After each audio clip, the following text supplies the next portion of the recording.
Buenas tardes a todos. Bienvenidos a esta segunda conferencia del ciclo de conferencias que hemos organizado en relación con la exposición que tenemos actualmente en el Museo Hispano, Gladiadores en el Imperio Romano.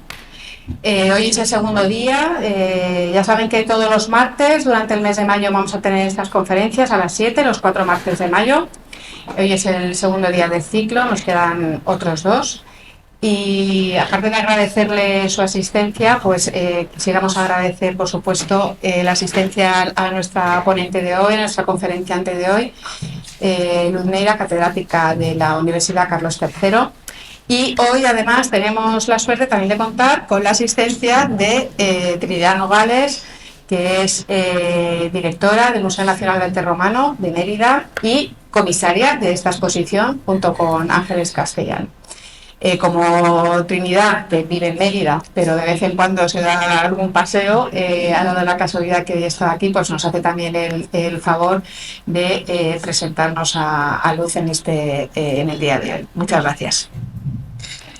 Pues gracias a ti, María, y gracias a todos los asistentes por seguir este ciclo que tiene como objetivo el acercar al público a esos temas de la mano de diferentes especialistas dedicados a los asuntos que tratan, que además son autores también de artículos del catálogo de la muestra.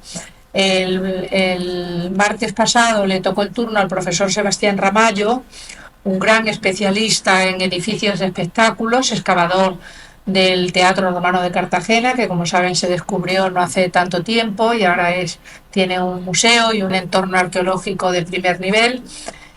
Y hoy le toca el turno a la profesora Luz Neira Jiménez, catedrática de Arqueología de la Universidad Carlos III de Madrid, en el área amplia de Humanidades.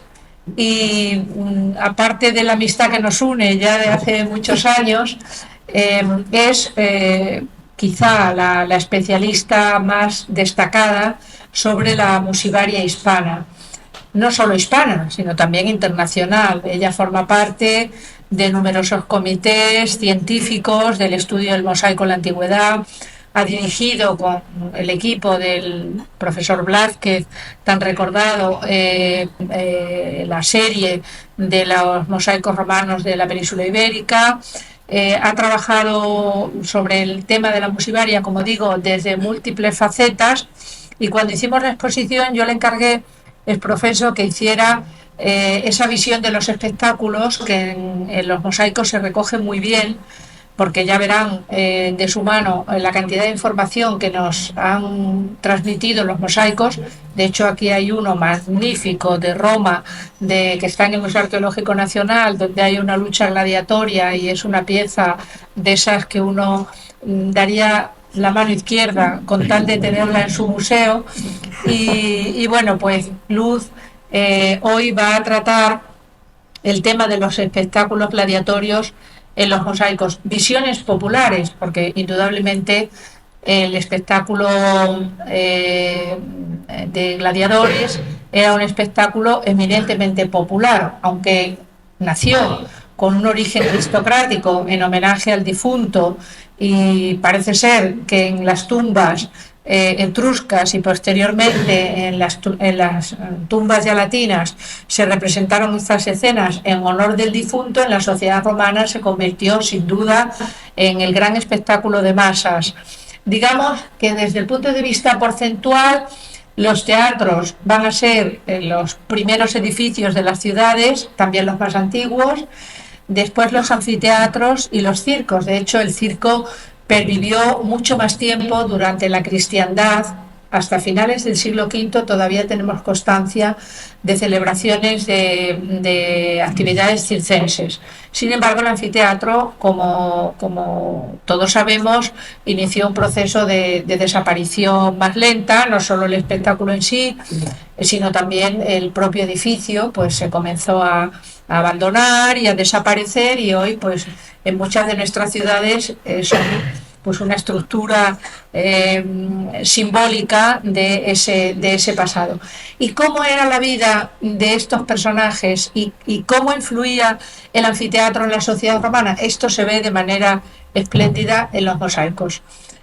Por mi parte, agradecer a la profesora Neira que nos acompañe. Es una de las mejores docentes y especialistas en la materia. Yo, que he compartido con ella muchos congresos y conferencias, sé que es una buenísima divulgadora y conocedora del tema que va a tratar hoy. Sin más preámbulos, le cedo la palabra a la profesora Luz Neira. Les agradezco la asistencia. El próximo martes será la doctora Ángeles Castellano, cocomisaria conmigo de la exposición, que hablará sobre en la vida de un gladiador romano, es decir, cómo estos personajes vivían su día a día. Y yo finalmente hablaré sobre el día 27 de mayo, sobre los anfiteatros en Hispania, centrándome en el caso concreto del anfiteatro de Augusta Emérita, que gracias a esta exposición, tengo que decir, hemos podido avanzar y descubrir que nuestro anfiteatro tuvo varias fases, 2 grandes etapas, y bueno, es verdad que el anfiteatro en Mérida, el pobre, es un poco como la hermana pobre al lado del teatro. Claro, el teatro es tan espectacular que el anfiteatro, pero es un edificio de enorme interés. Y esto es lo que yo trataré el próximo día en mi intervención, hablar de los anfiteatros en la península ibérica, el papel que jugaron, y centrarme en el caso concreto de la capital de Lusitania, que era la colonia Augusta Emérita. No me enrollo más. Luz, muchísimas gracias y te cedo el uso de la palabra. Muchísimas gracias, Trinidad. Muchísimas gracias al Museo Arqueológico y Paleontológico de la Comunidad de Madrid, que ha organizado esta exposición, comisariada por mi colega y amiga, la doctora Trinidad Nogales, y por María Ángeles Castellano. Yo creo que está siendo, según me estáis contando, Jorge y tú, un auténtico éxito, porque es un tema apasionante, porque aunque no siga habiendo luchas de gladiadores, pero este tipo de espectáculos que atraen a las masas, como sucede actualmente en los estadios de fútbol, concitan el interés de todos los sectores de la sociedad. Da exactamente igual su formación, su profesión, y unió mucho en la antigua Roma y un poco a imagen y semejanza de lo que sucede actualmente con otra serie de competiciones. Por tanto, nos podemos sentir muy cercanos a la organización de estos espectáculos. Muchísimas gracias, Trinidad, y muchas gracias, María. Yo tengo hoy el honor de estar ante una audiencia entregada, maravillosa. Según me explica siempre María, que este salón de actos suscita el interés de muchos habitantes de Alcalá de Henares, y la verdad que para mí me siento muy honrada por haber tenido esta propuesta, no solo de participar en el catálogo, sino también de mostrar algunas de las imágenes más representativas, no tanto más bellas, pero sí más representativas de los espectáculos en la arena, no solamente en el tema de gladiadores.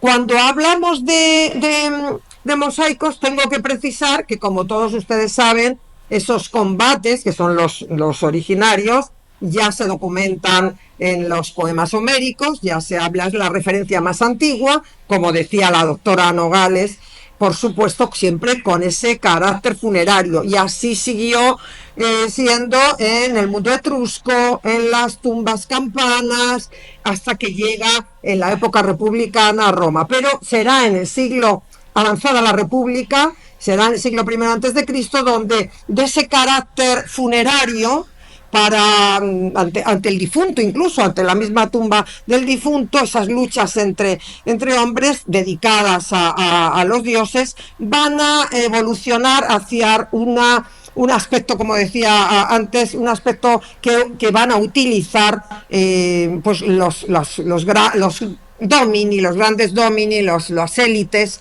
del mundo, lógicamente romano, y en muchos casos los propios emperadores, aunque ya tenemos certeza de que fue en el año 264 a.C. cuando se documentó el espectáculo gladiatorio más antiguo. Luego también en el 186 las luchas entre animales que van a formar parte de lo acaecido en el anfiteatro. Como saben todos ustedes, en un primer momento era el foro, era un lugar acotado, el escenario, y después ya en el siglo I a.C., cuando se idea y se programa, como habrán visto en la primera conferencia, el edificio, el anfiteatro como edificio, entre otras razones, porque hay noticias de los autores antiguos que relatan cómo en el circo hubo, pues incluso, son testimonios muy conocidos, las trompas de los elefantes, ya que había esas luchas antes de los Munera Gladiatoria, había también luchas entre animales, y cómo se habían lanzado contra los espectadores que estaban en las filas más próximas a la arena. Hubo que poner en el Circo Máximo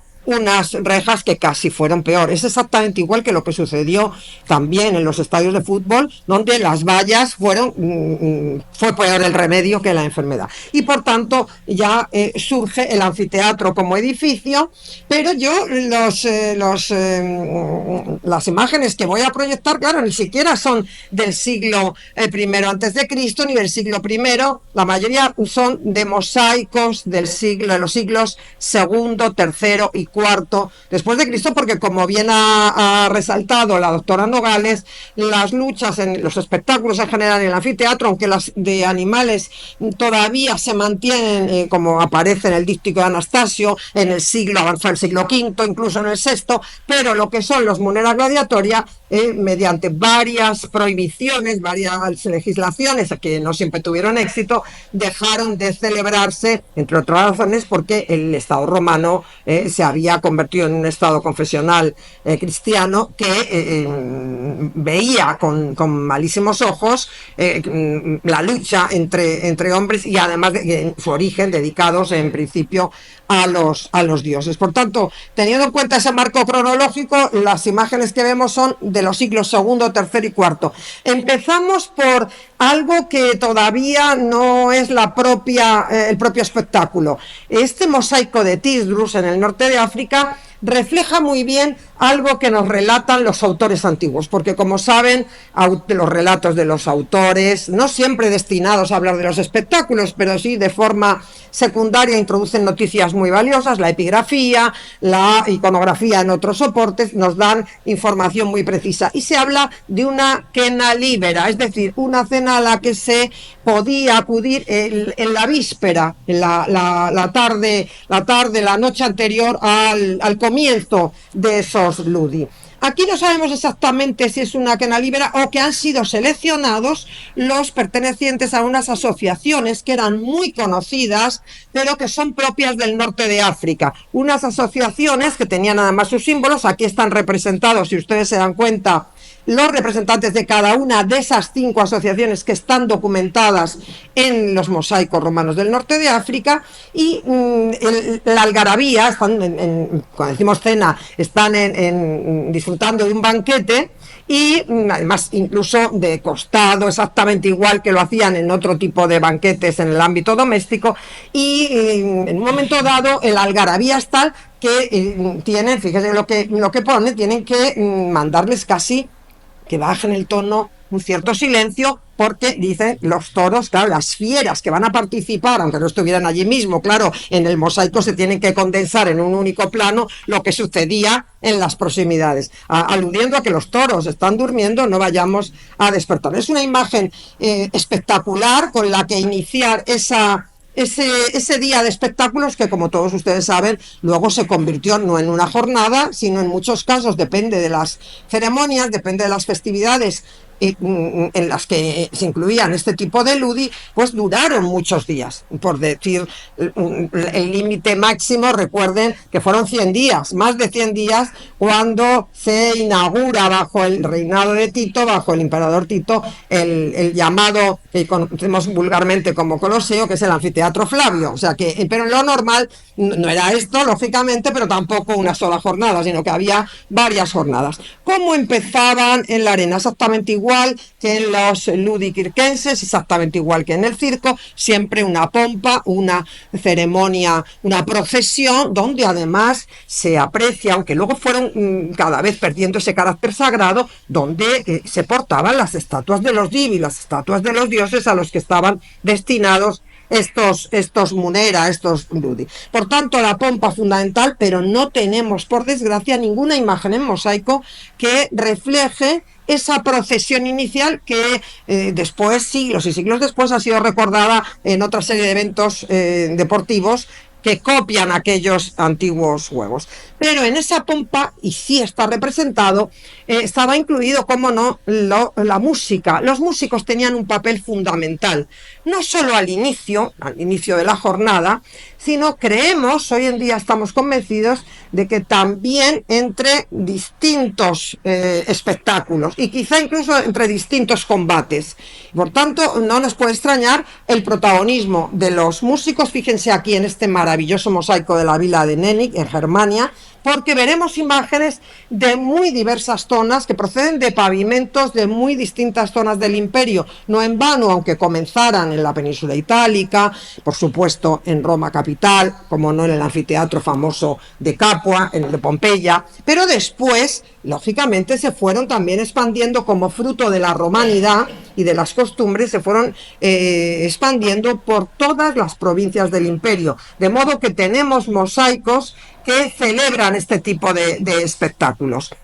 No porque fueran los asiduos a estos espectáculos los que encargan el mosaico, debo decir de antemano que estos mosaicos, la mayoría, se conservan, proceden de un ámbito doméstico, claro, un ámbito doméstico de grandes domus, de grandes residencias, imponentes residencias en el ámbito rural, y esos mosaicos fueron encargados por una serie de domini que en muchos casos creemos no tanto eran asiduos como eran patrocinadores, había auténticos evergetas que querían dejar, nada ha cambiado tampoco hasta la actualidad, querían dejar huella en la memoria de su patrocinio, de la inversión realizada, de los espectáculos que se habían celebrado bajo su mandato, bajo tanto un cargo como el del emperador, después cargos municipales, pero también evergetas particulares que incluso celebraron y costearon este tipo de juegos pues para conmemorar determinados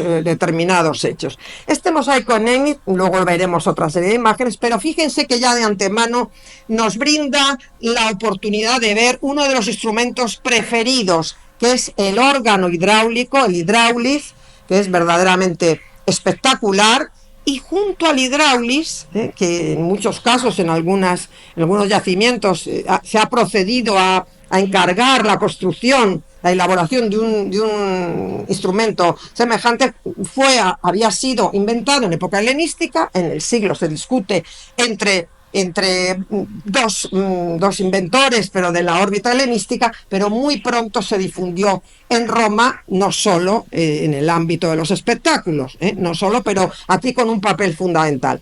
Y vean también otro de los instrumentos favoritos, el cornu. Aquí solamente tenemos un cornu que se utilizaba, y vean ustedes las conexiones que vemos, lógicamente, entre los munera gladiatoria y los legionarios, porque sabemos que el cornu era utilizado fundamentalmente en su origen para dar órdenes, por ejemplo, el inicio de la batalla, el inicio de tal o cual operación, o sea que era un instrumento muy vinculado al ámbito militar, pero no solo, porque lo vemos hasta en el ámbito funerario, en algunos relieves espectaculares, donde vemos que acompañando al difunto aparecen los corniquines, es decir, los especialistas en tocar el corno. Es curioso porque en cuanto a la música, había músicos especializados en todo tipo de instrumentos, no tocaba cualquier instrumento, como pasa con el hidráulis.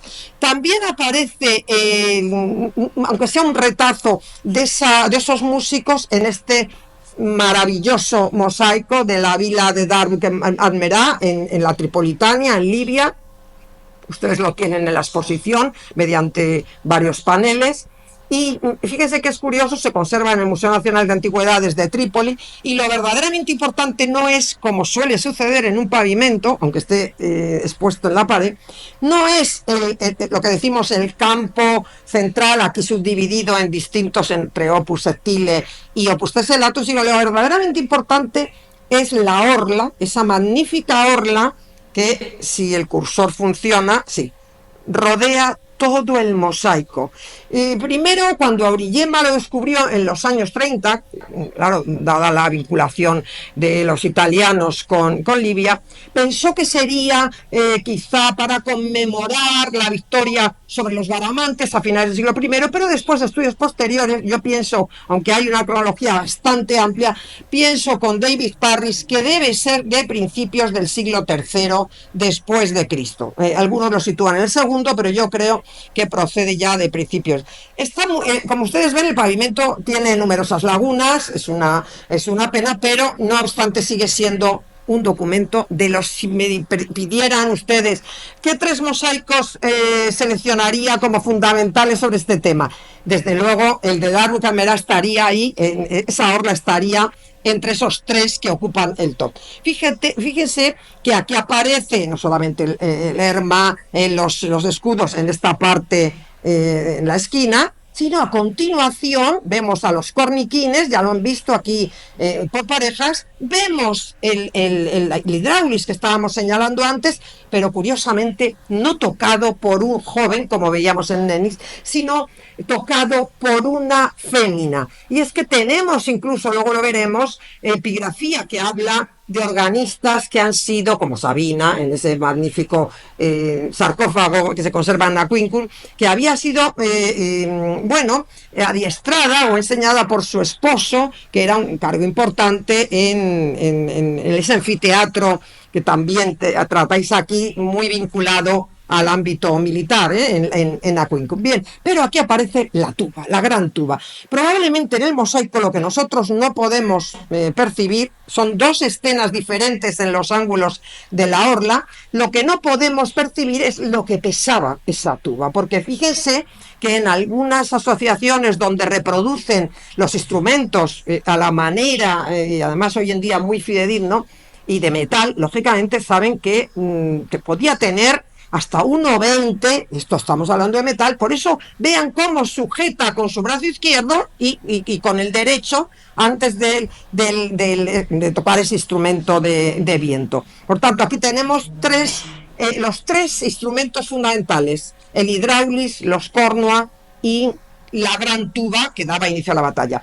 Pero también quiero decir que el hecho de que estos músicos estén representados aquí en la arena, porque hay otra cuestión fundamental, no tenemos, por desgracia, a pesar de que siempre decimos que el mosaico es un documento fundamental, no tenemos anfiteatros. Sí tenemos en los mosaicos algunas referencias a la espina del circo, incluso tenemos gradas, pero no tenemos hasta la actualidad ninguna gradas que hablen, ninguna superposición de arcadas que hagan referencia al anfiteatro como edificio. Lo que vemos es la arena. Entonces esto ha suscitado que algunos pensaran que realmente los músicos estaban, ya lo ven ustedes, aquí a continuación ya estamos viendo a la primera pareja que está luchando. Entonces algunos pensaron, ¿realmente estarían en la arena? Imposible.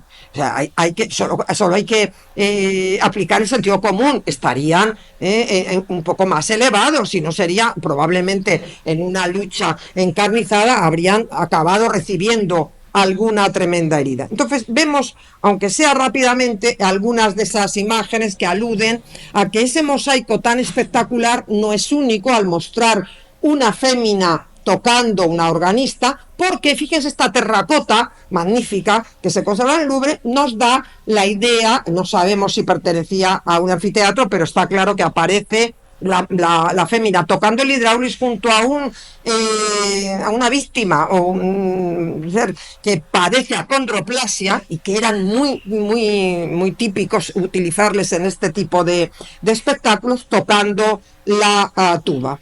También aquí hago referencia, proyecto ese sarcófago, donde se alude, donde el esposo de Sabina le dedica este maravilloso epitafio, donde dice, he seleccionado solo aunque me he dejado las gafas, pero donde se habla de artibus docta, de lo docta, como, tal y como decía Ovidio, de la mujer que debía aprender, esto valía no solo para los espectáculos, la mujer debía aprender a tocar un instrumento, debía, vamos a decir, cultivarse, ya que, según él, en sus amores, dice, la belleza del físico se va degradando, vamos a decir que se va perdiendo, y entonces una mujer que sea culta, que sea docta, que toque un instrumento, siempre atraerá al marido. Esta Sabina que tocaba, también tenemos en Dion y en Avanches restos, tal y como han aparecido cascos de gladiadores, también tenemos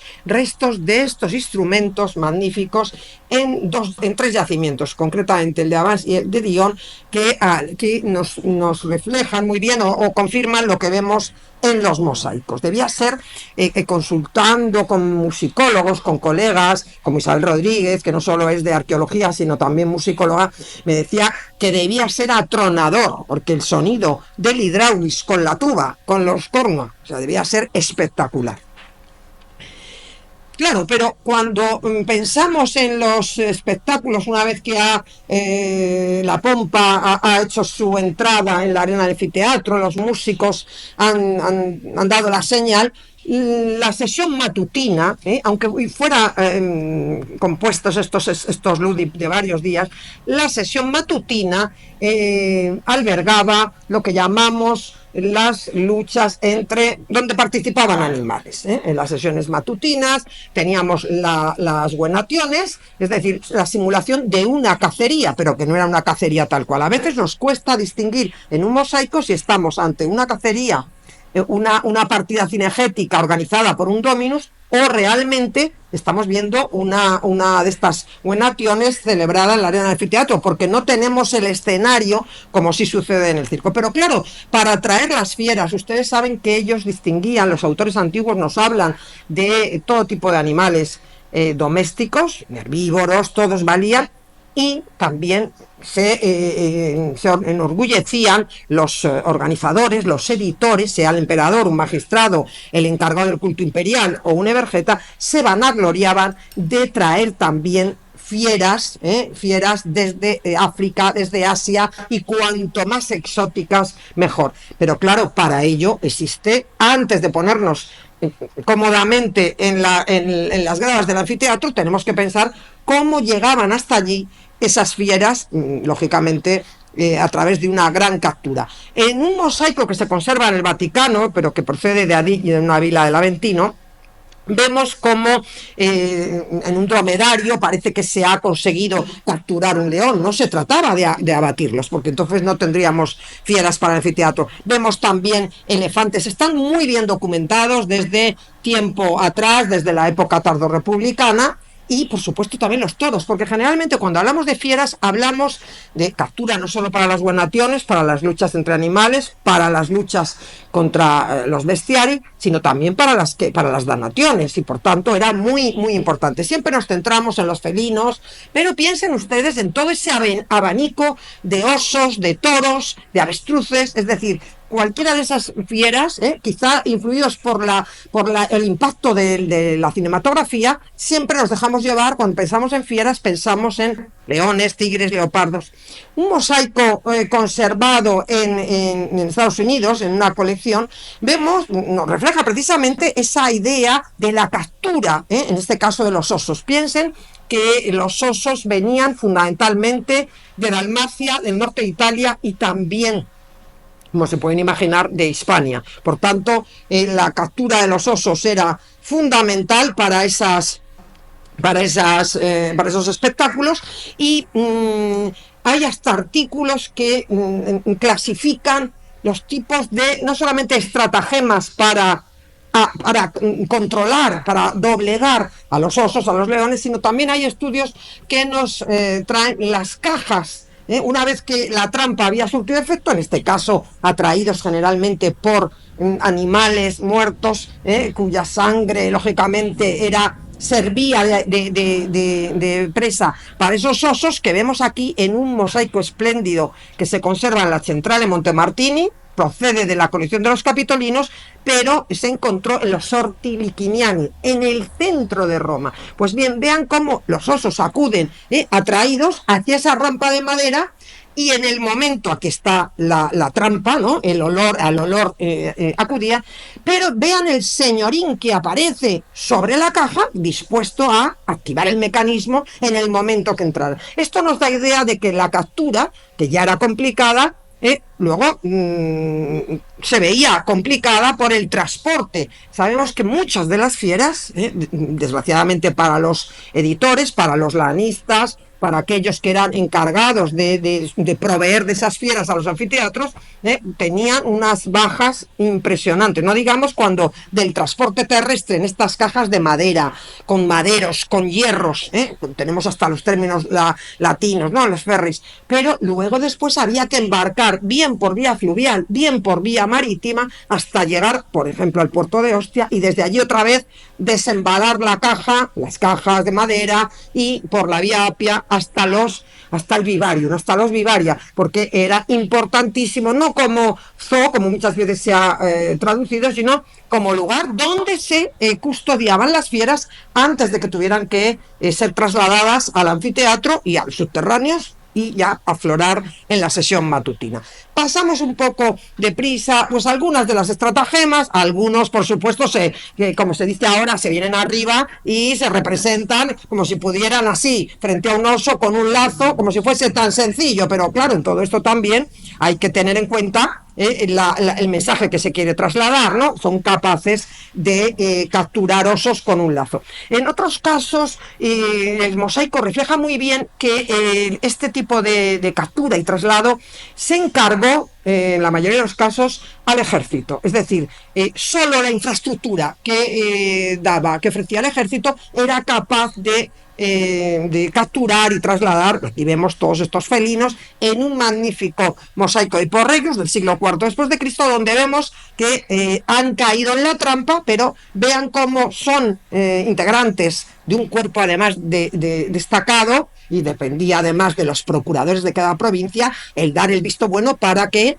hicieran noche, pararan en ese traslado, porque lógicamente, y a Cicerón cuando era gobernador de Cilicia le están prácticamente reclamando, uno que se hace, bueno, que se presenta como amigo suyo, da el permiso para que las fieras pernocten, mándame las fieras, como el faraón aquel que pedía oro a los hititas. Exactamente, el rey hitita que pedía oro al faraón, al revés. Pues aquí exactamente igual, tenían que dar permiso a los procuradores, porque claro, tener allí en las afueras de las ciudades, bueno, aunque fuera controladas las fieras que iban a ir al anfiteatro, era bastante complicado. Pero claro, como todos ustedes saben, y aparece aquí en el museo, en los paneles, el mosaico más espectacular que nos da idea de la captura de esas fieras es el de la gran galería, mal llamada de la gran caza, porque aquí no hay una caza, aquí lo que hay es la captura. En otra estancia sí tenemos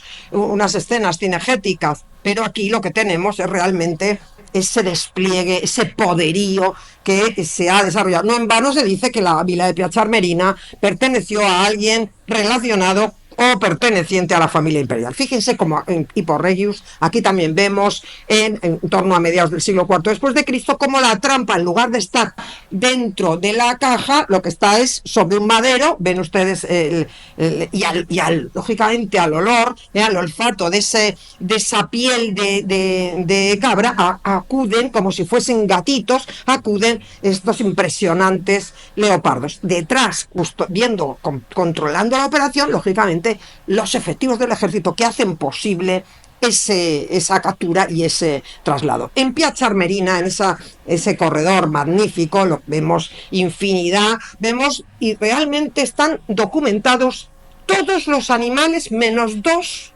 que las fuentes antiguas nos delatan, salvo las jirafas y salvo los cocodrilos, que formaron parte de esos ludi ofrecidos por Julio César, es decir, en el siglo I antes de Cristo, antes de mediados, y que están mencionados, están en el listado. Esos no aparecen, no hay jirafa ni cocodrilo que hayamos podido encontrar en este contexto, pero sí desde el rinoceronte, la leona, los cuervos, los avestruces, absolutamente todos, incluso, como decíamos, aves de gran tamaño, porque la gran diversión era ver el enfrentamiento entre animales de distintas especies. Vemos aquí el traslado, lógicamente, no todos podían ser encerrados en cajas o en jaulas, y en muchos casos ya ven cómo son subidos, cómo son embarcados. Lo más curioso es cuando vemos en este repertorio cómo van introduciendo, vean ustedes aquí quien lo dirige, al elefante, porque lógicamente el ingreso del elefante, ¿no?, en la nave debía ser complicada. Hay otro mosaico de Bello muy interesante, donde el paquidermo ha sido subido de espaldas, pero aquí hay dos, tirando de un lado y tirando de otro, otros dos. En ese mosaico de Bello, del que no tengo imagen, están 4 tirando y 4 desde detrás, para que no vea dónde va a ser embarcado. Bueno, en Piazza Armerina, los que hayan tenido la fortuna de visitar la villa, saben que es el mejor testimonio. Y lógicamente ya con estas fieras capturadas, nos imaginamos en esa travesía, primero terrestre, luego marina, luego fluvial. Aquí vemos, claro, a un personaje importante que está dirigiendo y está inspeccionando, mejor dicho, todas las operaciones. Pues lógicamente podemos acudir, vemos todas estas imágenes del traslado de las fieras. Ya podemos acudir a lo que es propiamente, a veces con trampas que nos narra Eliano en su tratado sobre los animales, ¿no?, que en muchos casos lo que hacían era, en una bola de cristal se veía reflejada la tigresa, lo vemos también aquí en el Salar, y en 2 vilas más de Sicilia, ¿no? Es una estratagema muy, muy actual. Y también, ¿con qué finalidad? Porque mientras robaban los demás cacharros, es decir, que la tigresa estaba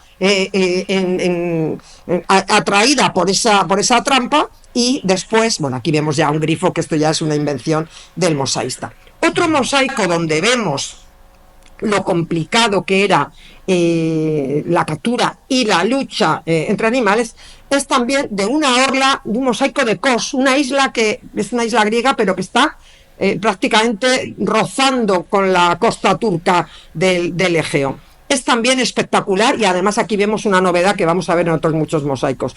Vemos incluso a las fieras identificadas por nombre, porque cuando un dominus se encarga, o en este caso puede ser, porque son unas termas, puede ser el sacerdote, el sumo sacerdote dedicado al culto imperial, es posible, al tratarse de una zona oriental del imperio, es posible que, lógicamente, colocando el nombre de cada fiera, de cada personaje, estás imprimiendo una verosimilitud mucho mayor que si simplemente encontramos fieras, encontramos gladiadores sin nombre. El hecho de personalizar, de tunear y colocar el nombre de las fieras, de los que participan, le da mayor verismo a la representación. Por tanto, hay mayores posibilidades de que dejar huella en la memoria. Aquí vemos los osos, el jabalí, bueno, es verdaderamente espectacular.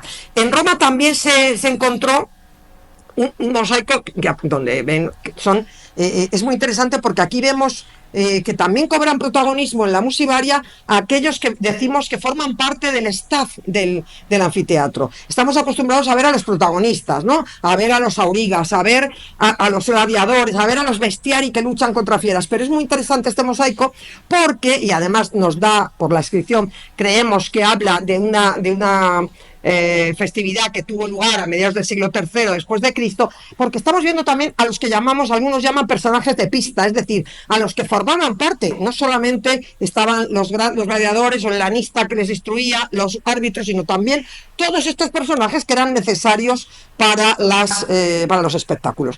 En el mosaico Neni que vimos antes encontramos numerosos de estos enfrentamientos entre animales de distinto, ya lo ven, desde tigresa con un equino, también en la orla de Darbu Carmerá, fíjense aquí, oso contra toro, azuzados por ese personal, porque en esta orla ya dijimos que tenemos desde los músicos, pero también la lucha entre animales y los Dannati y los gladiadores, es decir, es de los más complejos. Los avestruces, antes yo he mencionado a los avestruces, debía ser impresionante porque claro, dicen que los avestruces que eran traídos al anfiteatro eran más altos que un jinete sobre su caballo. Entonces, claro, debía ser espectacular y eran animales que nunca jamás habían visto, sobre todo en las provincias, en Roma y en las provincias occidentales.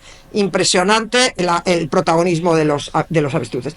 Aparte de luchas entre fieras, solo he seleccionado algunos, importantísima en la sesión matutina la modalidad de hombres entrenados y armados para luchar contra fieras, que no pueden ser confundidos con gladiadores. Estos son lo que llamamos, algunos dicen guenatores, pero guenatores puede ser el que también sale a cazar. Y entonces, en ese sentido, bestiari, los que se enfrentaban con jabalina, creo que es más correcto. Fíjense que van protegidos con la sócrea, como con esa especie de vendas sobre las piernas hasta las rodillas, y aquí de nuevo encontramos algo espectacular. Es el mosaico, el conocido mosaico de Magarius, y del norte de África, que fechado a mediados del siglo III nos delata de nuevo o nos refleja, nos da el testimonio de cómo se llamaban los bestiari y cómo se llamaban también los felinos que fueron abatidos, dándole también, y no solo eso, sino que aparece en la inscripción el propio Magarius, que se da la gloria de que ante la muchedumbre que gritaba, bueno, dobló, y por eso aparece ahí con las monedas, los romanos siempre mucho más materialistas que los griegos, aparece porque duplicó, era tal el entusiasmo, la gente gritaba Magarius, Magarius, claro, porque había organizado, imagínense lo que debió ser en la casa, la domus de Esmirá, donde aparece que uno, claro, recrea este munus, este espectáculo que ha organizado, para que quedara huella en la memoria a lo largo de los siglos. Otras escenas maravillosas de estos bestiari, como no, en el mosaico de la vila de Torrenueva, perteneciente a, cuando se descubre en el siglo XVIII, cuando perteneciente a la familia Borghese, y que hoy se conserva en la Galería Borghese. A la Galería Borghese, yo siempre se lo digo a mis alumnos, alguno está aquí, se ha trasladado hasta Alcalá de Henares, y siempre digo, a la Galería Borghese todo el mundo acude y contempla, y está muy bien, pues las obras del magnífico Bernini, ¿no? Sobre todo el magnífico Eneas, ¿no? Con su hijo y su padre a cuestas, o la maravillosa Paulina de Bonaparte, pero pocos son los que se fijan realmente, miran, dirigen su mirada al suelo y contemplan estos mosaicos maravillosos que los borgueses se hicieron trasladar a su mansión de Villa Borghese. Pues vemos, esta imagen es muy estereotipada porque es la del bestiario que se enfrenta, y además fíjense de qué modo, al felino, pero siempre con el nombre Serpenius, para que, aunque la imagen sea muy estereotipada, pero particularizando. Son numerosos los que se enfrentan a toros, a todo tipo de fieras. Y después hay otra tercera modalidad. Esta es de la vila de Silín, también en Libia, en una vila costera maravillosa que pudimos ver con mis colegas Trinidad Nogales y Pilar Fernández Uriel, que una visita a Libia maravillosa cuando se podía viajar allí, donde se había visto que si estos serían Dannati que están siendo volteados por el toro, pero claro, los Dannati luego los veremos que están prácticamente cubiertos solo con un pequeño calzón, y aquí si ven ustedes, aunque no es muy buena la imagen, no sé cómo se verá, aparecen con una vestimenta como si fuese una túnica corta blanca, con capucha. Aquí hay otro que ha caído. Entonces, claro, ese toro blanco probablemente no está volteando a unos pobres condenados a muerte, fueran o no cristianos, sino que probablemente está volteando a dos de estos que también amenizaban la sesión matutina de estos Murera. Y claro, como no, en otro de los paneles de Villa Borghese, algo que no vemos frecuentemente, y es el subligaculum que llevan, esa especie, fíjense aquí, que se le ve porque la túnica es tan corta, que ha dejado casi las nalgas al descubierto, porque el calzón es muy, muy exiguo, y están todos por el suelo prácticamente, porque claro, estos personajes, igual que pasaba con los que son volteados por el toro, participaban en esos espectáculos, pero no iban armados, ni siquiera estarían entrenados. Pues se ve como aquí el toro les ha acabado con ellos. Vean aquí este detalle que se ve muy bien, ¿no?, de la vestimenta que nos relatan los autores antiguos. Al mediodía, cuando acababa la mañana y terminaban estas luchas que tenían a fieras siempre y a todo tipo de animales, llegaba la damnatio ad bestias. Pero debo decir también que a pesar de la publicidad, de la difusión que le ha dado el cine y la historiografía cristiana, no nos engañemos, la damnatio ad bestias no siempre era un número incluido. Es decir, que habría espectáculos que incluían una de estas danaciones, pero, insisto, no siempre. Cuando sí se había condenado a alguien que merecía la pena de muerte, o a un cristiano que no hubiera todavía antes de la conversión, que no había jurado o no había querido jurar de su fe, se llevaba a cabo al mediodía. O sea que esto era al mediodía. Tenemos además pocas imágenes en los mosaicos, y yo creo que en ese sentido no es casualidad, porque, como digo e insisto, no siempre estaban incluidas en los espectáculos. Vamos a pasar primero, ya saben ustedes que parece que la damnatio surge a partir de un condenado en el foro, al que Augusto da orden de que sea atado a un poste, y los felinos acaban con él, ¿no? O sea que eso habría tenido, creo que suscitó, como saben ustedes, tantísimo entusiasmo entre los asistentes, que decidieron darle un rango ya de auténtico espectáculo. Aquí están, por tanto, no solo, insisto, no solo cristianos, que por supuesto los hubo, sino también condenados a muerte. Pasamos un poco, por si me estoy yendo mucho de tiempo.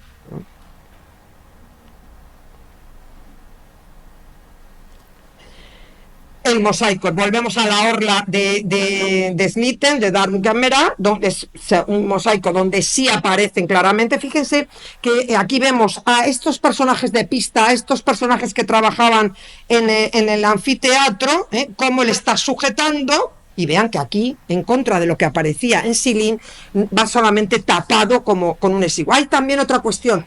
Vean que cambia el color de la piel. Es decir, que se ve que es un tono, probablemente si de la vila es del norte de África, en la costa de Libia, fueran prisioneros de los que llegan, de los que están continuamente rompiendo la frontera sur, en lo que llaman el Fossatum Africanum, que buscando, y esto realmente recuerda mucho también a las circunstancias que vivimos en la actualidad, poblaciones que procedían del desierto de Sahara, incluso del centro de África, se dirigían hacia el norte, hacia la costa, porque allí se encontraban estas ciudades romanas, estas fundaciones y estas vilas costeras que eran símbolo de prosperidad. No solamente símbolo, es que lo tenían. Y por tanto, en muchos casos hubo racias, ejército fue enviado a sofocar ese tipo no digo invasiones, porque no eran organizados, sino de infiltraciones, y es probable que por eso figuren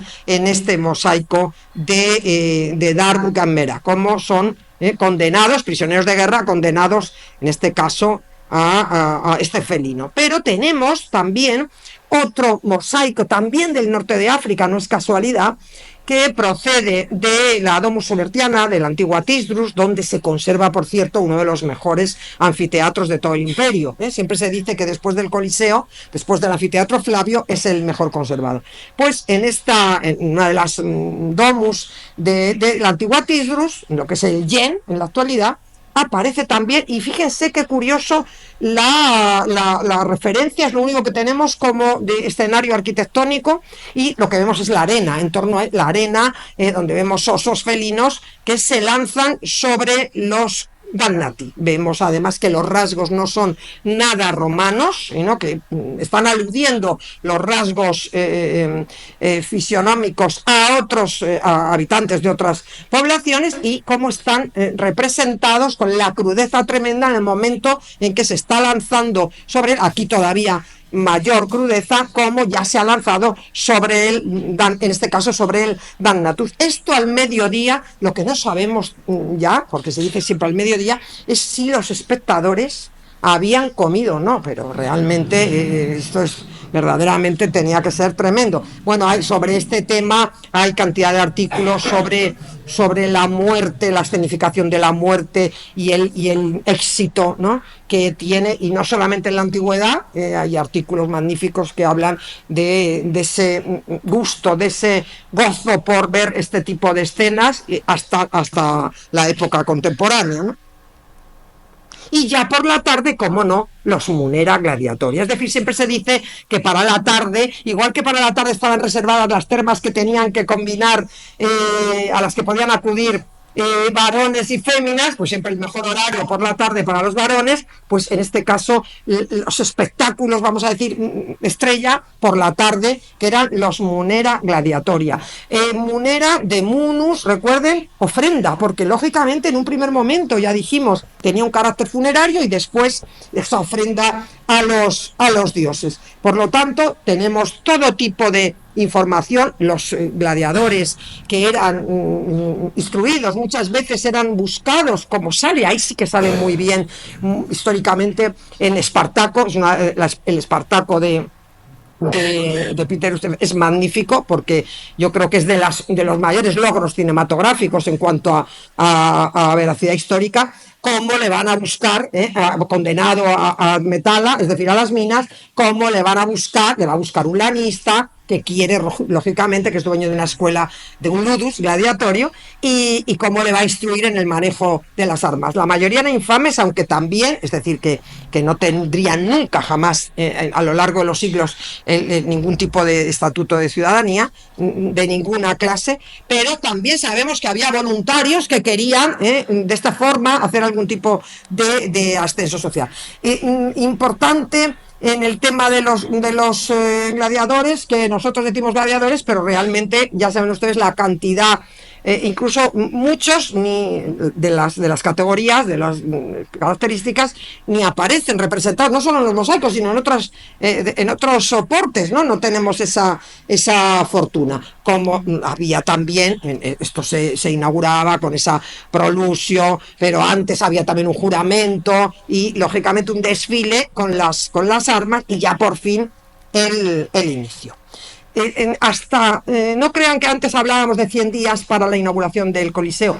No crean que en este caso es exageración de los autores antiguos cuando te hablan de 120, los juegos, los Munera Gladiatorio que organizó, a veces no solo un emperador, sino un personaje importante. 120 parejas, no 120 gladiadores, 120 parejas de gladiadores. Imagínense, el máximo que yo tengo constatado, 320 parejas de gladiadores. O sea, impresionante. Por tanto, el nivel que tenían estas escuelas, generalmente el lanista, el instructor, en muchos casos, había sido un antiguo gladiador que se había, al jubilarse, y por eso hablamos del famoso, había también gradaciones con la espada de madera, o sea que eran requeridos numerosos gladiadores, porque el espectáculo más modesto requeriría de numerosas parejas, ya que era el espectáculo oficial. Vean también aquí, estamos en la orla famosa de Darbuk-Ammerá, vean una referencia que luego veremos en otros mosaicos. Y esto es el Torus Libitinus, porque ahí irían los que acababan encontrando la muerte, es decir, que eran retirados de la arena para que otra pareja comenzara, y eso se llamaba el Torus Libitinus, porque salían, una vez que el cadáver se colocaba en esa especie de no sé, como una especie de camilla, pero no era camilla en el sentido de ir a curarse, sino, bueno, salían por la Porta Libitina. Ya saben que entraban por la Porta Triunfalis en el anfiteatro Flavio y luego en todos los anfiteatros. La Porta Libitina es la que llevaba directamente al expoliario, lógicamente. Bueno, vemos aquí una serie de parejas de gladiadores con los escudos, con las armas, que están todavía casi tanteándose. Vean a continuación, que es muy interesante, estos A ver si vemos la detalle, efectivamente. Los que llevan esos cascos con garcetas, que muchos los han podido ustedes contemplar en la exposición, con esos escudos, porque lógicamente hay una gran...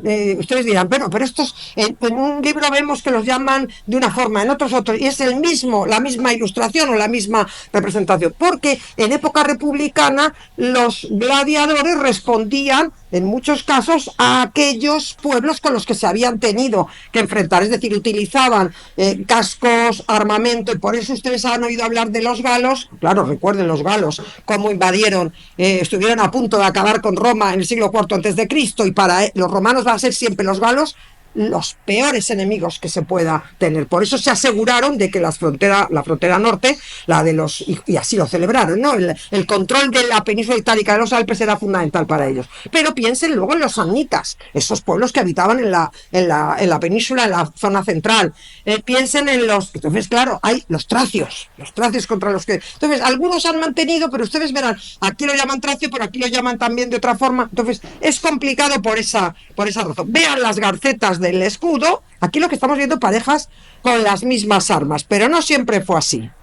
Vean cómo en este caso estamos viendo halos con esos cascos tan característicos que se asemejan y que dieron nombre a esos gladiadores como murmillones o mirmillo, porque el casco tiene una cresta que se asemeja a la cresta de los peces. Pero lo que quiero señalar es la presencia del árbitro, porque la presencia del árbitro demuestra además que no se trata de un entrenamiento, como podía haber en un momento dado en la arena, en las palestras o luego en la arena, sino que aquí estamos ante un combate. Está el árbitro, ese árbitro que lleva, en muchos casos, luego lo veremos, la summa rudis, es decir, que va a dar en un momento determinado, va a seguir muy de cerca.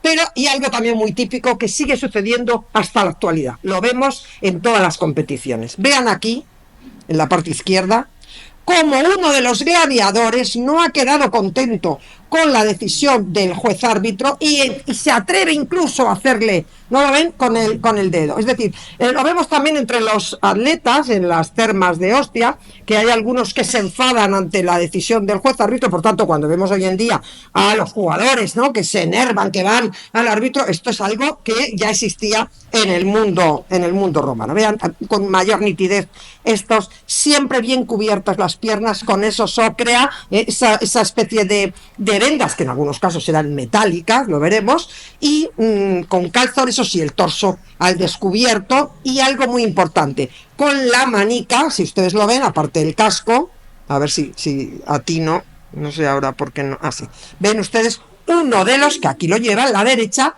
llevan las piernas protegidas y también un brazo, uno de los brazos, y en muchos casos la pequeña espada, pequeña o no, dependiendo del lance. Vemos aquí otros que están verdaderamente enzarzados, y ustedes se preguntarán, vemos de nuevo la escena que estábamos viendo, fíjense bien situado a la derecha el Torius Libitinus, esa especie de camilla por donde van a ser retirados.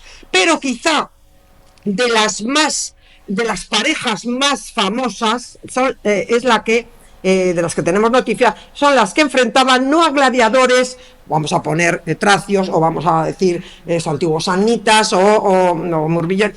En muchos casos el enfrentamiento que vemos aquí en Nenic, en el cuadro central, que enfrenta al retiarius, porque lleva el tridente, iba con una red y el arma no era una espada, era el tridente.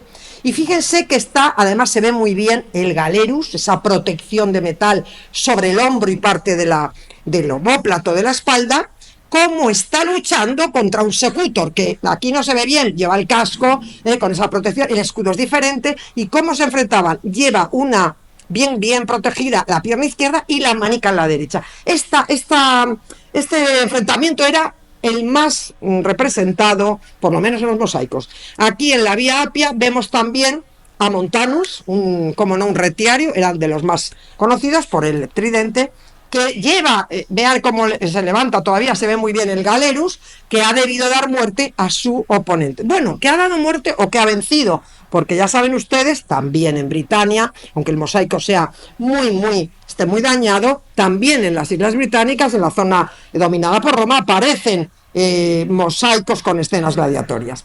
Estos de Verona, de una vila del Negrar, que se conserva en el Museo del Teatro de Verona, son magníficos, son pequeños cuadros que están en la orla de un mosaico, porque vemos cómo aquí el secutor está casi decidido y el otro de rodillas, pero cuidado, porque tiene que intervenir, está con el tridente prácticamente por el suelo, tiene que intervenir el árbitro, ya lo ven en la parte central, sin que el árbitro dé su permiso.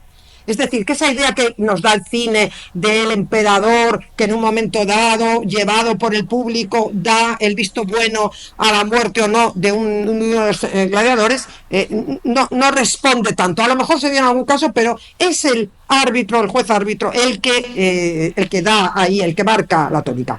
En esta parte vemos dos de los cuadros conservados en Verona. Ya ven ustedes cómo aquí vemos por primera vez a uno de los gladiadores, en el cuadro izquierdo, muerto, está ya casi destinado a ser sacado por la porta libitina, con el visto bueno del juez árbitro.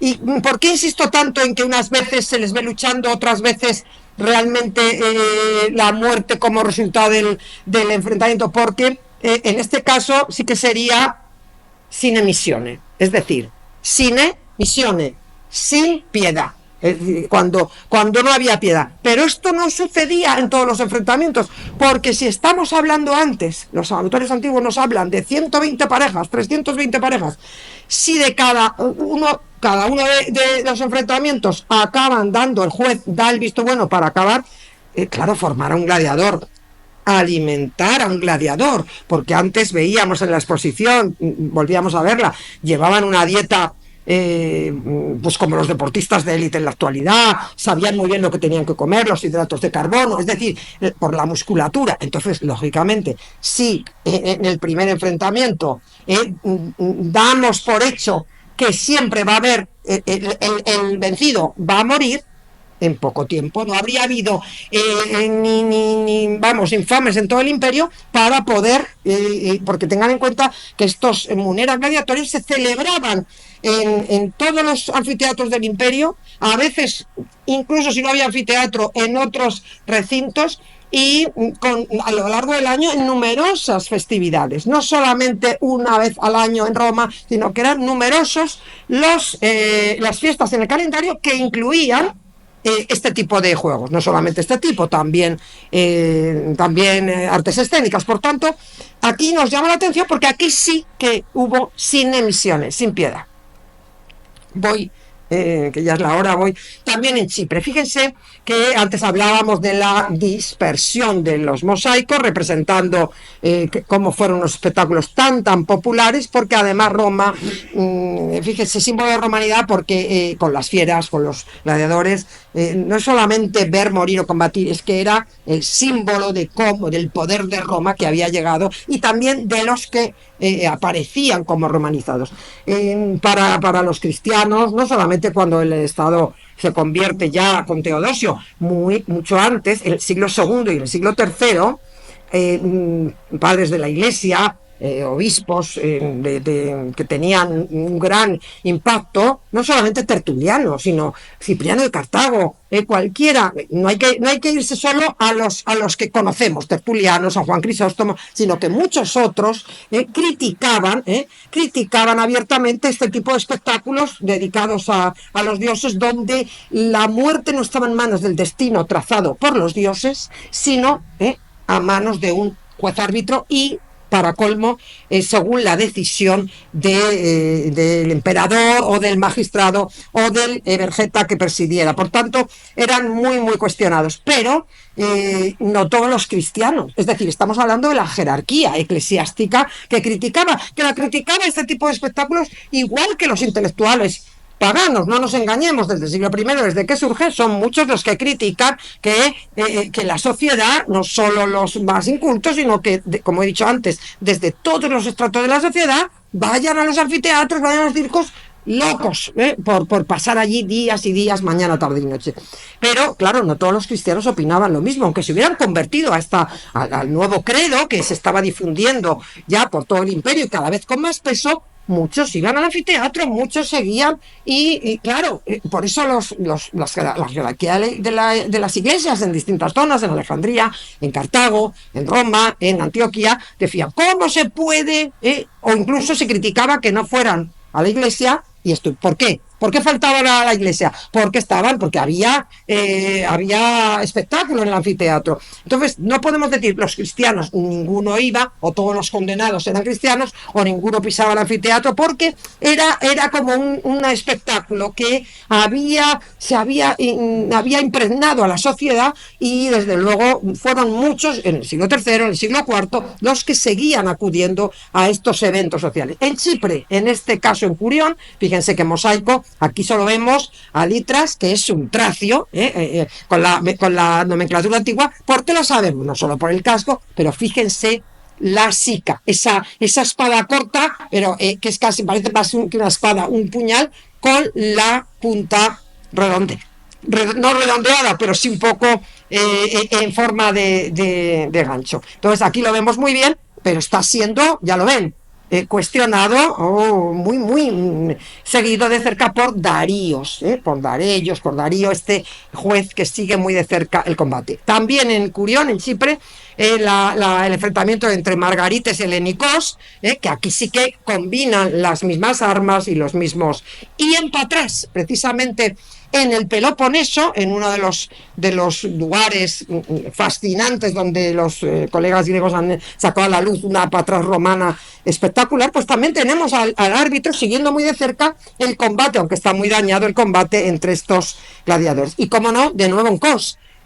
Kos es una isla increíble, no solo la orla que hemos visto antes, sino también estos mosaicos que en algunos casos se conservan in situ y en otros fueron, como veremos ahora, trasladados al Museo de Estambul, en Museo Arqueológico de Estambul. Aquí vemos muy de cerca, con la vara, ya lo ven, con la rudis, al árbitro que está vigilando el enfrentamiento entre este retiario y este sucotor, de nombre, ya lo ven ustedes, con su nombre propio, para dar mayor verismo a la representación. Y el que se trasladó también de Kos al Museo de Estambul, vemos al retiario. Aquí parece que estamos viendo, bueno, aquí es que no se ve porque están las sobreimpresionadas las conferencias, ¿no? El anuncio, pero parece que estamos viendo, no me digan, parece que estamos viendo a Máximo, ¿no? Porque lleva bien cubierto el hombro con el tridente que se enfrenta a este ejecutor tan...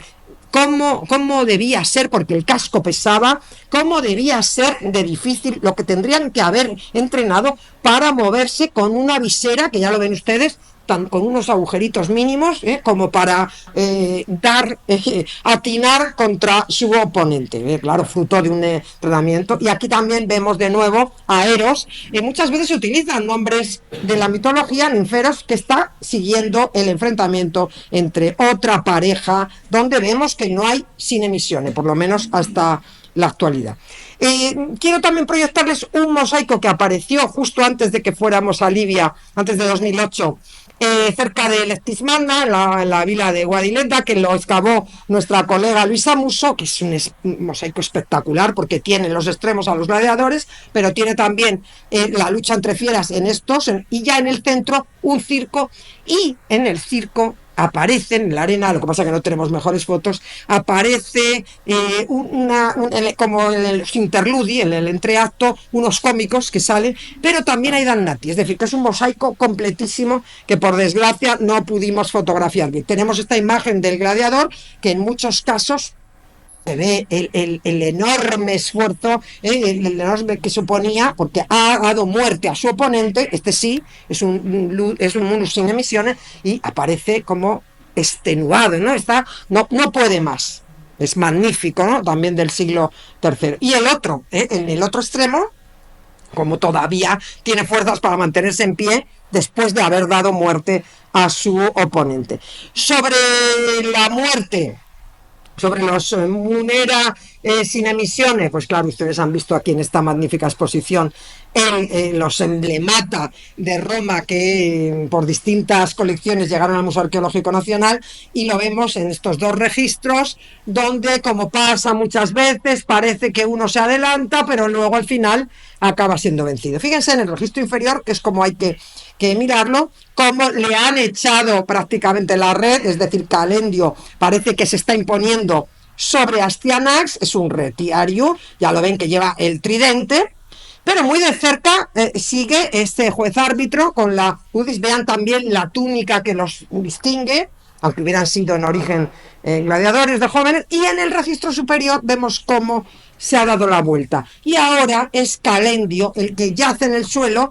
Parece incluso que algunas teselas de color rojo simulan a que ha sido herido, y Astyanax, además lo pone en la inscripción, se mantiene en pie y dice Viking, es decir, ha vencido a Astyanax. Y Calendio, fíjense, parece que aquí sí que va a haber posibilidad de dar muerte al oponente, porque vean la Z nigrum. Cuando nosotros vemos ese símbolo, el de la Z nigrum, damos por hecho que el vencido va a ser ejecutado, ¿no?, en la arena por parte de su vencedor. También tenemos escenas similares en el otro emblema de conservar el Museo Arqueológico. Fíjense aquí con las garcetas, esos cascos son verdaderas, las ópera magníficas, y eso sí, siempre muy seguidos por los jueces árbitros. Y aquí completamente ya abatido el que en el registro inferior todavía se mantenía en pie. Y para finalizar estas luchas de gladiadores en otros paneles de Villa Borghese, fíjense qué impactante, con todas las teselas. Es decir, no hay realismo que se le resista a los romanos. Es decir, no solamente no se contentan con que aparezca por los suelos boca abajo completa, sino que además, y las armas, que es muy importante, con las armas por el suelo, sino que además fíjense cómo se han molestado en esas teselas, esas líneas de tono rojo que, claro, evidencian la sangre. Aquí también con la identificación de los protagonistas, porque igual que sabemos que Diocles, el auriga de Mérida, venció en tantas y tantas carreras, luego ellos sabían que quien visitara su casa, cuando contemplara este pavimento, iba a ver al famoso alumnos, al famoso, es decir, son todos nombres, no de cualquiera, son nombres propios de gladiadores que debían haber vencido en numerosos combates. Algunos, recuerdan un mosaico de Nin en la antigua Yugoslavia, en Pula, igual, dice, no solamente aparece el nombre, especie, sino las veces que, o sea, las victorias que consiguió. Fíjense qué impresionante, con la malla protectora, el casco que decíamos antes, cómo podían ver, cómo podían atinar, porque tan solo unos pequeños agujeritos, y vean cómo junto al cadáver, efectivamente aparece completamente abatido, la Z nigrum, que nos dice que este Astyus ha sido muerto a manos de su oponente, y muy próxima, ya lo ven aquí, esa camilla que está prácticamente, en cuanto coloquen el cuerpo, va a salir por la porta libitina. Son numerosísimos los gladiadores, nos dan una buena idea. No están todos los que compitieron, pero sí estos paneles de Villa Borghese sí que nos dan una idea muy certera de esos munera gladiatoria, donde leemos que compitieron tantos y tantos gladiadores. Vemos aquí el Galerus también, no le ha servido absolutamente de nada a Rodin, lo ven ustedes, esa protección, porque aparece yaciendo junto a Astyus completamente vencido en la arena. Si ustedes se dan cuenta, las teselas de ese color que no es blanco, es como color beige, simula muy bien la arena del anfiteatro, donde, bueno, y aquí ya sobre el tridente, este pobre, a manos de este vencedor, vencedores y vencidos, en un munus, insisto, sin emisión.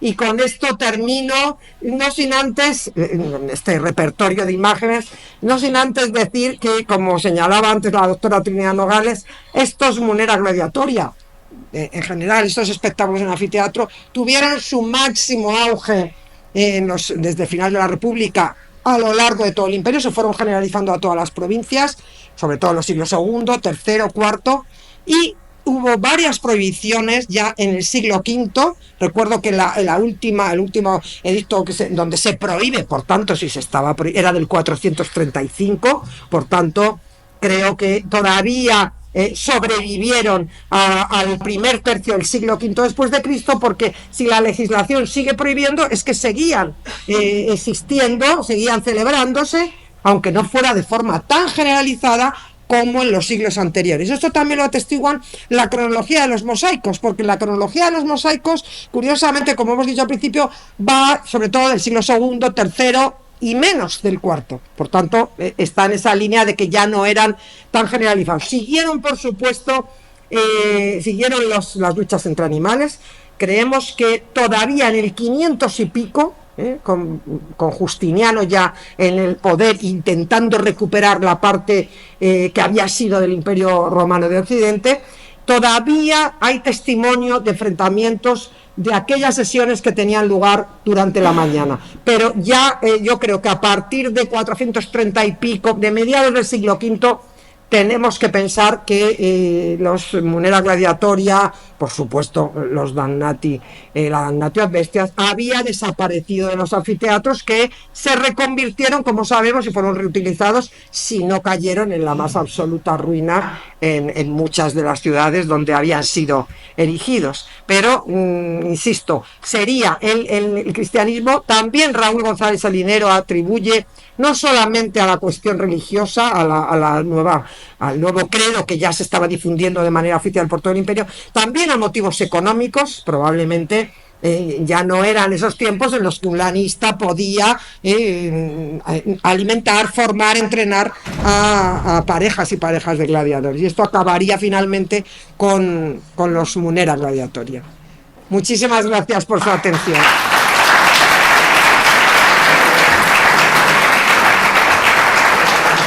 No sé si hay turno de preguntas. Sí. Bueno, muchísimas gracias por esta estupenda conferencia. Se nos han llenado, ¿no?, los ojos de imágenes, ni cine, ni nada, ni gladiator, ni nada. Mosaicos, hay que ver mosaicos. Qué interesante.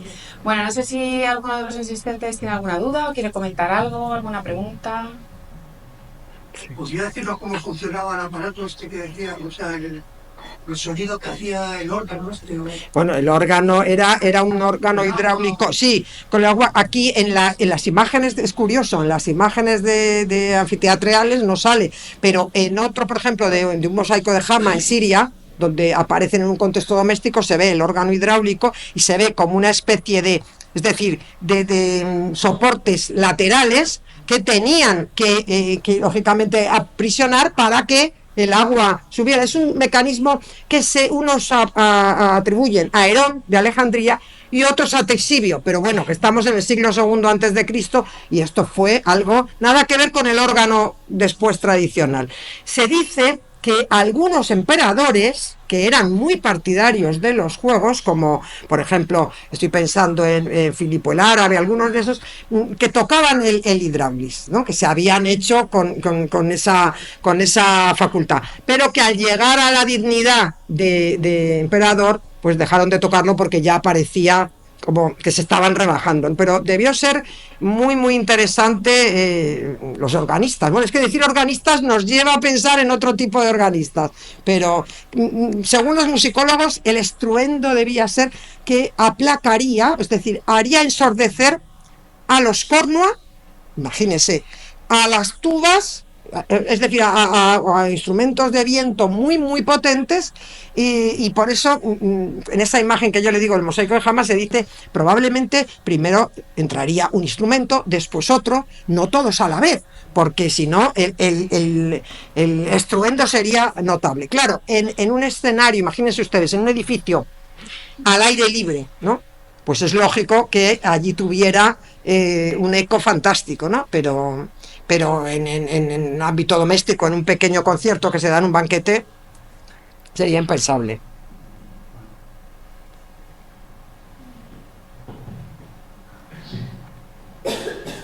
Mientras le llevan el micrófono, decir que antes he dicho que solo las jirafas y los cocodrilos están ausentes en los mosaicos. También decir que, con motivo que no sé si lo han visto, de Gladiator 2, que sale hasta un tiburón, sí. Lo único que tenemos en lo que se ha podido basar los cineastas es que hay una mención de Claudio en el puerto de Ostia, que luchó como si fuese una naumaquia, porque claro, aquí ya no he mencionado, por no alargar más, que en algunos anfiteatros había un dispositivo para inundar y hacer lo que ustedes conocen como naumaquias. Entonces, lo que sí tenemos documentado es que Claudio asistió, presidió, o no sé si llegó en una naumaquia contra una orca, donde había una orca, pero es lo máximo que tenemos documentado. Nada de tiburones ni nada. Digo porque a veces el cine nos lleva por derroteros que nos confunden, ¿no? O que nos pueden hacer caer en un equívoco. Sí. Hola, buenas. Yo quería preguntarte en relación como la administración de la política, la división territorial y también como Brutis se realizaron fuera de lo que es Italia. Es decir, cuando Sí, la expansión romana. sí, claro, Sí, si no lo he entendido mal, que si no son... en Hispania. Sí, Se celebraron allí donde los romanos, vamos a decir, aunque sea un término que hoy en día está un poco en desuso, criticado, donde llegó la romanización, llegaron también, aunque hubo también préstamos por parte de los habitantes indígenas, pero sin duda hubo transmisión de costumbres, de prácticas culturales, sociales, más allá del latín y de otros muchos préstamos. Y entonces, según los romanos fueron expandiéndose por la península, primero por el Lacio, por la península itálica, Sicilia, Córcega, Cerdeña, norte de África, península ibérica, las Galias, Germania, Britania y sin descuidar todo el norte de África, todas lo que llamamos las provincias de lo que habían sido reinos helenísticos, lógicamente no es que se les impusiera, es que el grado de romanización supuso que lógicamente se levantaran edificios destinados, entre otros, como el anfiteatro, a estos espectáculos. Y solo con una visita, con un tour, aunque sea virtual, por los anfiteatros conservados, parte de los que están muy en ruinas, podemos ser conscientes del grado de interés, el grado de éxito que tuvieron este tipo de espectáculos. Es decir, por allá donde la provincialización, luego con la reforma de Diocleciano, allí donde llegó la diócesis romana, allí aparecía un anfiteatro, un teatro, un circo. Sí. Muchas gracias.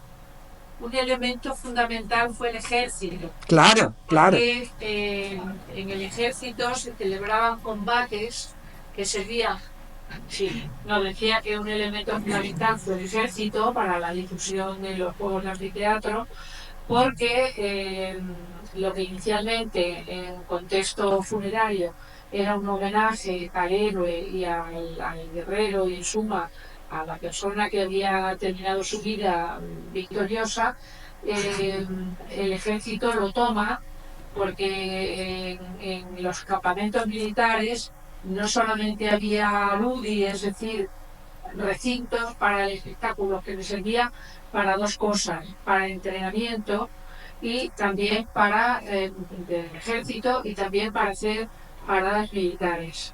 Por eso sabemos que el ejército fue un elemento fundamental de transmisión de los juegos de anfiteatro, que luego se popularizaron y se hicieron, podríamos decir, civiles. En el testamento político de Augusto, que son las famosas tres Gesta de Livia Augusti, se menciona cómo Augusto paga a todos los campamentos militares bajo su reinado juegos, porque tenían un enorme predicamento entre la tropa. Y esto significó que esos juegos las poblaciones autóctonas los contemplaban y luego pasaron a las ciudades y se comenzaron a construir. Eso ya lo explicaré yo en la conferencia de anfiteatro. Se comenzaron a construir anfiteatros, podríamos decir, para las ciudades a partir del modelo de los anfiteatros de los campamentos, que eran en madera. Claro, Eran claro. estructuras efímeras en madera. Por eso muchas veces oirán que se habla de anfiteatros castrenses, porque claro, tenían su origen junto al, vamos a decir, estacionamiento de una legio. Por eso hablaba yo antes de la famosa Sabina, que ella tocaba el órgano, instruida por su esposo, y probablemente destinado en ese anfiteatro, en ese establecimiento legionario de Aquincum, y así en numerosos. Es decir, si usted lee sobre anfiteatros, verá, y seguro que la doctora Trinidad Nogales va a aludir a ello, la diferencia. Luego ya se van construyendo, como ya he dicho ahora, lo que llamaríamos más anfiteatros civiles, pero era muy importante. El elemento militar y comercial fue fundamental en la romanización, claro. No sé si se oye bien. Yo estoy en Segóbriga, que va del pueblo. Sí. no sé si también está documentado o se sabe o se puede decir que también participaban músicos en ese lugar. Y luego también estoy pensando en si ha habido como dos fases en las personas que se han expuesto a ser eh, carne de cañón ahí, ¿no? De los celtas, los últimos pueblos que la cultura celta estuvo ahí, son los siglos antes de Cristo, y también posteriormente los dacios, todos los pueblos bárbaros que no sé si hay diferencias en las capturas también. Sí. Músicos en todos los espectáculos. Lo que usted lógicamente se puede imaginar es que dependiendo del nivel de la celebración del mecenas, sea si lo organiza el emperador, aunque siempre delegaba en los cargos lógicamente dependientes de él, o los magistrados, entonces, pero músicos siempre va a haber. Es decir, una cosa es que haya un tocador de hidráulis, no sé cuántas parejas de corniquines, los tubiquines, pero músicos en Segóbriga estoy segura de que en el anfiteatro, que por cierto es una maravilla, estoy segura de que actuaban también en esa pompa inicial y probablemente para indicar el cambio de modalidad. Estoy segura que el papel de los músicos era fundamental en todos los anfiteatros, no solamente donde vemos hallazgos de mosaicos. Y luego, sobre este tema que dice de la conquista de los dacios, tenga en cuenta que no todos los pueblos contra los que luchó Roma fueron concebidos como, en caso de ser capturados, como prisioneros destinados a esa modalidad de la damnatio, porque tenga en cuenta que para Roma el concepto de bárbaro cambia diametralmente de su origen griego. Para los griegos era simplemente los que no, denominaba a los que no hablaban griego, y que por eso bárbaro, porque para ellos les sonaba fatal como hablaban, pero para los romanos es todos aquellos pueblos que no están bajo la soberanía de Roma, más que bajo la soberanía, que no aceptan el magisterio y la civilización que Roma entraña. Entonces los dacios, en el momento en que Trajano se enfrenta a Decébalo y finalmente Decébalo, terrible la exposición, ¿no? Pero es vencido y sometido a su pueblo, los los dacios son incorporados al imperio, por tanto dejan de ser concebidos como, en ese sentido, los romanos tienen una fama de militaristas, de expansionistas, de crueles, no lo dudo, pero la concepción es de incluir, es decir, la inclusión, que diríamos hoy. Una vez que reconocen la soberanía de Roma, ya no son considerados bárbaros. De ahí que muchos altos cargos de la administración imperial estuviera, si nosotros vamos a la afiliación y vamos al currículum, vemos que lógicamente habían sido en origen ajenos a Roma, descendientes de aquellos pueblos que después pasaron a engrosar. O sea que es una mentalidad que no es xenófoba. A los que tenían, algunos autores, que están más próximos a aquel siglo IV antes de Cristo, sí que tenían todavía el recuerdo, ahí sí que veo xenofobia en los autores antiguos. Para ellos lo peor eran los galos. Nosotros podemos pensar en otros, o podemos imaginarnos que fueran otros, pero en cambio, para los romanos lo peor lo simbolizaban los galos, porque no olvidaban que en el siglo IV antes de Cristo estuvieron a punto de llegar a Roma y destruir Roma. Entonces no se les va de la cabeza, mientras que ellos llevaron su dominio y romanizaron lo que son territorios de lo que hoy conocemos como Turquía, Líbano, Siria, toda la franja sirio-palestina, y no hubo ningún tipo de distingos, ¿no? O sea, que había una inserción, vamos a decir, de los pueblos, y un personaje de una provincia podía estar destinado, es decir, había también una gran movilidad en cuanto a los cargos y de la que hoy también gozamos, es decir, que no había un señor tisdritano que se hiciera construir, a lo mejor el que se hace construir esa domus magnífica y encargó mosaico, su origen estaba en Italia o en la Galia o en la península ibérica, es decir, había mucha movilidad y también tenían los grandes domini poseían fincas, vilas, o sea, como se dice ahora, los grandes tienen siempre, en todas las épocas, las riquezas muy repartidas. Es decir, no lo tienen todo basado en unas fincas en su lugar de origen, si lo tienen muy distribuido. Lo vemos después cuando se convierten a veces al cristianismo, como Melania, que tiene, claro, lo cede a la comunidad, y entonces empezamos a ver todas las fincas, todas las villas, todos los terrenos que tenía en muy distintas provincias de todo el imperio, ¿no? No sé si hay alguna... Buenas tardes. Durante su conferencia hemos visto que la mujer participaba en los juegos, en este caso como músico.